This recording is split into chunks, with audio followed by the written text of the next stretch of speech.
Okay, let's dive right into this, because today we're unpacking an absolutely stunning firsthand account of family loyalty and a staggering betrayal that literally erased a lifetime of devotion in just a matter of minutes. 11. This entire narrative we're exploring today completely hinges on this impossibly narrow window of time. Roberto, a 71-year-old father, was battling late-stage pancreatic cancer. Now, doctors originally gave him maybe 8 to 12 months, but he fought hard. He made it to 14 months. But exactly 11 days before he passed away, his entire lost will and testament was drastically changed. Just 11 days. We're talking about a time when his body and mind were really failing, and his pain medication was at its absolute heaviest. So as we go through this explainer, I want you to keep that ticking clock in the back of your mind, because it sets the stage for everything that follows.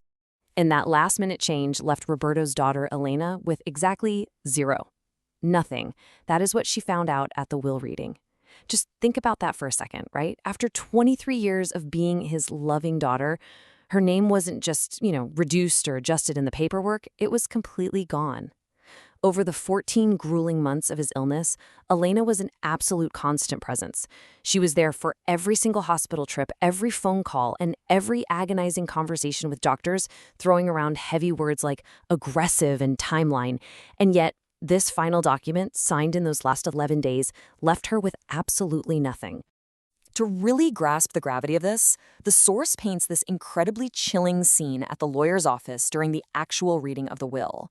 Elena is sitting right across the table from her sister, Sophia, and the text describes Sophia as having this particular stillness, the stillness of someone who already knows exactly what the document says. She doesn't look surprised, she doesn't look confused at all. She just looks back at Elena with the calm of someone who has already won the game. But how exactly did she win? Well, let's look at how the stark contrast between these two sisters really set the stage for this whole tragedy. And this brilliantly illustrates the dynamic over those 14 months. It was a total study in contrasts. Elena lives an hour and 20 minutes away, yet she's making the drive every single week, sometimes twice.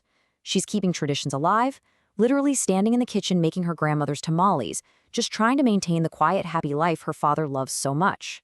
Then there's Sophia. Sophia lives only 40 minutes away, half the distance, but her visits are super rare. She only comes when it's convenient for her. Now, the source material actually makes a really insightful point here. People grieve differently. Some move toward the pain, and some move away. Elena didn't even judge Sophia for moving away at first. She just kept showing up. The crucial part, though, is how this behavior shifted as the end drew near. In month 11, a hospice nurse named Margaret arrives on the scene. Moving into month 12, out of nowhere, Sophia starts visiting much more frequently. At the time, Elena just thought, this was grief finally pushing Sophia back toward the family. Elena even cooked extra food, trying to recreate the Sundays from 20 years ago. But Sophia's vibe was different. She wouldn't quite meet Elena's eyes. And then we hit month 13. Roberto's health declines rapidly, and the pieces slowly fall into place for the ultimate betrayal. But before we get to the climax of this whole situation, we really need to talk about Margaret. Margaret is the hospice nurse who came in month 11. She's in her 50s, super warm, and incredibly efficient. The source actually describes her as having a very specific quality of attention, basically the ability to be completely present in a room without imposing herself on it. She knew Roberto's medications, his preferences, heck, even the exact way he liked his pillows arranged. Roberto liked her a lot because she was direct. But most importantly for our explainer today, Margaret watched absolutely everything that happened in that house. She was the ultimate unseen observer. Now, to understand how the will was actually changed, we have to understand Roberto's mental state in month 13. The source uses this really powerful, heartbreaking metaphor: interference. Because of his heavy medication and declining health, Roberto's clarity came and went, kind of like a bad radio signal struggling through static. On Monday, he knew exactly who Elena was. On Wednesday, he called her by her deceased mother's name. But then by Friday, he was fully himself again, smiling, holding Elena's hand, talking about how her tamales were almost as good as his mom's. It was just a complete roller coaster of lucidity. Okay, so everything finally comes to a head on a very specific Tuesday in month 13. This is it, the turning point. On this particular day, Elena wasn't at the house, and Sophia knew this. So on this Tuesday, Sophia shows up at the house, but she isn't alone. She brings a man with her, a lawyer. The pieces had been quietly moving into place over the previous few weeks, and now, with Elena out of the picture for the afternoon, the trap was ready to be sprung. While holding her father's hand, Sophia spoke to him in this soft, certain voice. Honestly, the voice of someone who had completely rehearsed her lines. She said, "Papa, you know Elena hasn't been here the way she should be. You know she has her own life, her own priorities. I've been here. I've been the one who stayed." I mean, wow.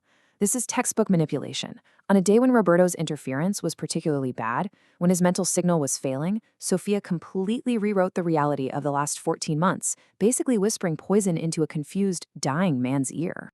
The lawyer then reads a document to Roberto. And guys, this is where that cognitive interference we just talked about becomes absolutely vital. It was the exact vulnerability that made this whole manipulation possible. Because of the static in his brain, Roberto was super confused. He wasn't fully himself. In fact, he actually asked twice what it was he was being asked to sign. And Sophia's response? She just looked at her dad and told him it was, quote, paperwork for the house. She told him it was just to make things easier. And so, with a hand that shook, shaking in that specific way it only did on his absolute worst days, Roberto signed away his entire will. The lawyer witnessed it and promptly left. If you want proof of just how severe Roberto's mental fog was at that exact moment, just look at what happened right after Sophia kissed his cheek and left the house. Roberto was sitting in his chair, looking super uncertain. He looked up and asked, "Did Elena just leave?" He didn't even know which daughter had been sitting next to him. He had absolutely no idea who he had just signed the papers with.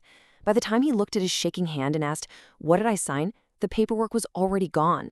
Now, what's really interesting about this slide is that Sophia's supposedly perfect plan had one massive, fatal flaw. She thought she had executed the perfect crime, right? She waited for Elena to be gone, she got the lawyer, she got the signature, but she totally forgot about the hospice nurse. She didn't realize that Margaret was in the very next room, preparing Roberto's medication, and the door was open. Margaret heard every single word of that rehearsed manipulation, the flat-out lie about the paperwork, and Roberto's profound confusion immediately after. And Margaret didn't just passively listen. Knowing exactly what she was witnessing, she went straight to her bag, pulled out her phone, and created a meticulous, contemporaneous record. She documented the exact date, the specific time, and word for word what was said, noting exactly who said what. She captured the whole shebang while her memory was completely fresh and precise. She didn't know for sure if it would ever matter, but she knew this reality needed to exist somewhere on record, just in case.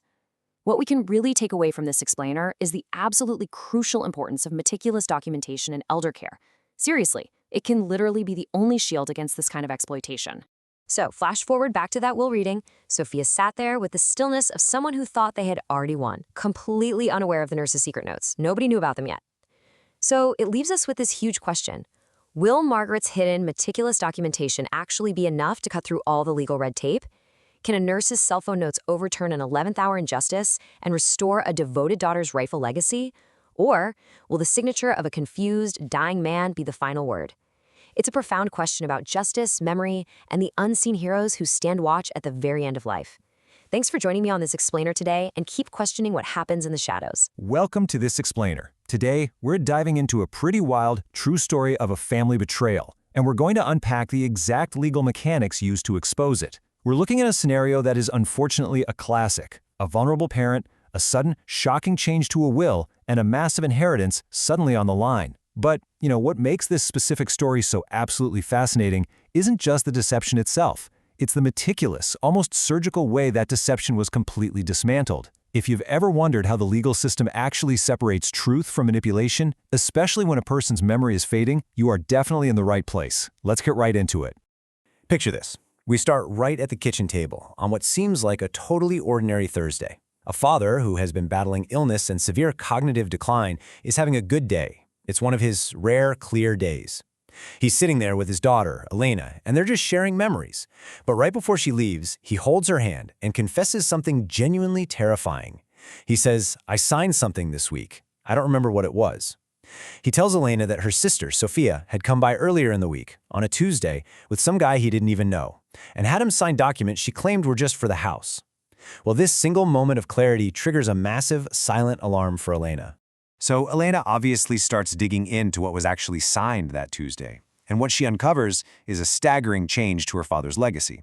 See, the original will, which was set up years before his diagnosis, was perfectly equitable. Equal shares. The family house was to be sold and divided straight down the middle. But this new Tuesday will, it was a total rewrite. Sophia gets absolutely everything. Elena's name is completely, literally erased from the document. This wasn't just a tiny tweak to the estate, it was a total disinheritance, all executed under the very convenient guise of making things easier. So, how do you even fight that? How do you fight back against a signed, legally witnessed document when the guy who signed it can barely remember his own daily medications? Well, we're going to see exactly how Elena fought back. And she used the single most powerful weapon in the entire legal system: meticulous documentation, specifically a 7-page medical record. Elena didn't go confront her sister with screaming matches or emotional pleas. She went straight to the data. Section 1. The power of documentation. Building the arsenal. The thing is, in a court of law, your suspicions mean absolutely nothing. You need an arsenal of hard facts. So, Elena's lawyer starts pulling the medical records for that fateful Tuesday, and a really damning pattern emerges right away. In the morning, the father's medication logs show he was on maximum doses. We're talking levels known to cause severe confusion. Then, in the afternoon, right when he is at his absolute most vulnerable, in walks Sophia with a lawyer. But here is the real kicker. In the evening, the hospice nurse, Margaret, documents everything she witnessed in a 7-page time-stamped report. The timeline proves without a doubt that the father was highly medicated right at the exact moment he was asked to sign away his entire estate. Here's the massive takeaway I want you to get from this. It's a universal truth about the legal system. The record is always more powerful than the memory. Nurse Margaret had spent 30 years working with vulnerable patients, right? She knew that in rooms where people can be taken advantage of, human memory is super fragile. But a time-stamped official medical record? That is practically bulletproof. Her choice to write down those 7 pages of notes that very same day became the absolute anchor of Elena's entire case. Armed with Margaret's notes, Elena brings in an attorney, Patricia Vance. And Patricia takes this ruthlessly analytical approach, following 4 precise steps to build a completely airtight case. Step 1. She secures all the medical records and cognitive assessment scores for that specific Tuesday. Step 2. She officially pulls Nurse Margaret's contemporaneous notes. Step 3. She investigates the supposedly neutral lawyer who witnessed the signing. And Step 4. She conducts a forensic handwriting analysis of the father's signature on the new will. This wasn't about emotion anymore. This was a tactical, step-by-step dismantling of Sophia's story. And wow, the handwriting analysis alone, it told a completely damning story. The forensic analyst found significant tremor inconsistencies when they compared the Tuesday signature to the father's pre-illness signatures. Actually, it goes deeper. These tremors were perfectly consistent with the physical side effects of the maximum medication levels documented on that exact day. The analyst concluded that this did not look like the signature of a man signing with clarity. It looked exactly like a man signing because an authority figure literally put a pen in his shaking hand and told him to. Section 2. Building an airtight case. The legal grounds. Okay, so now we have the timeline, we have the medical records, and we have the forensic evidence. But how do you translate those raw facts into an actual legal victory? Well, it all hinges on a foundational legal concept called testamentary capacity. To execute a valid will, the law requires that a person absolutely must be of sound mind and memory at the exact moment they sign it. They have to understand what they own, who their relatives are, and the actual legal effect of the document they are signing. Elena's father, who was asking days later what it was he actually signed, he clearly, undeniably lacked this capacity. So Patricia takes all this and files a formal challenge in court using 3 specific legal grounds that map directly back to Sophia's actions. First, lack of testamentary capacity. And obviously she backed that up with the medication logs and cognitive scores. Second, undue influence by Sophia, proving she used her position to pressure a highly vulnerable man. And third, and this is a wild one, fraud in the execution. Remember that neutral lawyer from Step 3? Well, Patricia's investigation revealed he wasn't neutral at all. He was secretly hired and paid by Sophia, completely hiding his conflict of interest from the father. Moving to Section 3, confronting the manipulation, the phone call. Just 2 weeks after Patricia files these explosive charges, Sophia's careful, controlled facade completely shatters. She calls Elena, totally panicked and angry, accusing Elena of tearing the family apart. Sophia tries to stick to her script, claiming it was paperwork to make things easier, but that's when Elena springs the trap. She reveals the reality. Nurse Margaret was in the room. Margaret heard Sophia tell her father it was just paperwork for the house. Margaret heard the father ask what he was signing, twice, and Margaret wrote it all down that same day. In an instant, Sophia realizes her little secret operation had an expert, licensed witness the whole time. Totally beaten by the evidence, Sophia finally asks Elena what she wants. And Elena's response? It wasn't about vengeance. It really wasn't even strictly about the money. She delivers this one powerful, singular demand. I want what he intended, when he was himself. She just wanted to erase the manipulation of her father's worst days and honor the true wishes he held when his mind was actually clear. Section 4. The court's final decision. Reinstating the truth.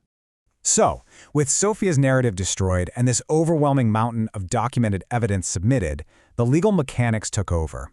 It took exactly 4 months of legal proceedings for the court to review Patricia's evidence.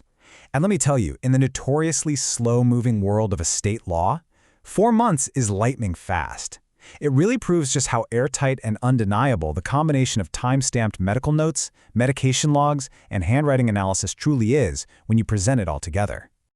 The judge reviews the timeline, the fraud, the medical realities, and the decision is absolute. That forged Tuesday will?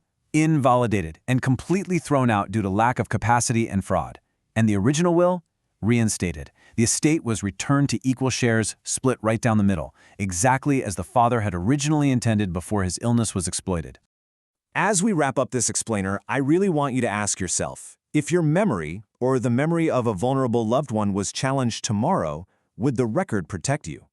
Think about it. Elena didn't win just because she was right. She won because she and Nurse Margaret had the records to prove she was right. It's a pretty stark reminder that in life, and especially in the legal system, good intentions just aren't enough. You need the documentation to back them up. So how prepared is your own family to protect the truth when it matters most? Something to think about. Thanks so much for joining me as we unpack this incredible story. Catch you next time. Okay, let's jump right in. Welcome to This Explainer. Today, we are unpacking a deeply personal, frankly heart-wrenching story about elder exploitation, family betrayal, and, crucially, the absolute power of keeping a written record. We're looking at a situation that takes place in ordinary houses on ordinary streets. You know, streets with names like Maple, where families are supposed to feel totally safe. But as we'll see, vulnerability can sometimes be viewed as an opportunity by the exact people you'd expect to trust the most. So we're going to explore the painful reality of this kind of betrayal today. But more importantly, we're going to uncover the incredibly powerful, actionable lessons hidden right inside it. We are going to learn exactly how to protect the people we love simply by understanding just how powerful a paper trail can be. So we're actually picking this story up right in the heavy aftermath of a legal settlement that was finalized on a quiet Monday morning. And the author makes it super clear. After 14 grueling months of struggle, there was no huge celebration. Actually, scratch that, there was absolutely nothing to celebrate at all. Because the author's father, he was still gone. The fight was over, sure, but the damage was done. What had been taken from them couldn't really be returned in full. The court hadn't swooped in and handed them a shiny, brand new prize. It merely offered restoration. It simply put back, as best as the law possibly could, what the father had actually meant all along. You know how in the movies, justice is this triumphant, sweeping victory? The good guys win, the bad guys are punished, and everyone walks off into the sunset feeling totally vindicated. Well, real life? Yeah, it doesn't really work like that. Especially in cases of elder exploitation. There's a stark contrast between that satisfying Hollywood justice and the exhausting reality of just getting through it. The court can really only offer restoration. It gives you back the closest thing available to what should have been there before someone decided to, rewrite the truth.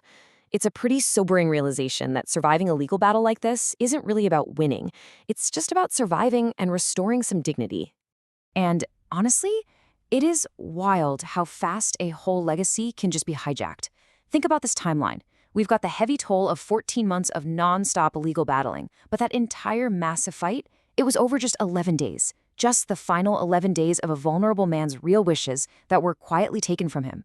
It takes us back to the period before Tuesday, that window before someone stepped in and used a father's confusion as an opportunity. And it all finally culminates on that quiet Monday morning when the settlement is stamped and finalized. It perfectly maps out how quickly things can go sideways and how incredibly long it takes to simply correct the record. Okay, let's move into part 1, the hero named Margaret. The entire pivot of this story happens in the kitchen of that unsold house on Maple Street, over a cup of coffee, talking to a woman named Margaret. Now, Margaret is kind of the unsung hero of this whole narrative. After 30 years working in the field, she drops this hard truth. Memories fade, but a handwritten note with the time and date, that never changes. She explains that she sees this happen literally more times than she can count. You have a vulnerable person, a family member looking for an in, and a document that gets signed on a bad cognitive day. And most of the time, nobody ever finds out, simply because nobody was in the next room writing it down. Margaret doesn't document things out of cynicism. She does it because she knows people forget. Witnesses lose the details. But a note written in your own hand on that same day, with a timestamp, that is ironclad. It's the only thing that truly survives. But Margaret also provided this ultimate comfort. She assured the author that, despite all the exploitation, the father's face always lit up when they walked in the room. It was proof that he always recognized true love. She saw it from day one. Even when an exploiter tries to twist the narrative and use someone's confusion against them, that true connection, it stays. Even on his absolute worst days, his heart remembered what his mind might have momentarily lost. He knew who loved him. And sitting with that truth gave the author a really profound, lasting comfort. Next up, Part 2, The Grief of Betrayal. So all of this tension culminated silently at the spring closing of the Maple Street house. Because remember, this isn't just a story about legal documents and court dates. It's about deep, messy family fractures. It really forces us to look at two totally different types of heartbreak. On one hand, you have the natural grief of losing a parent, which is profound. But contrast that against the agonizing silence of sitting across the table from Sophia, a sister who knew exactly what the altered documents said.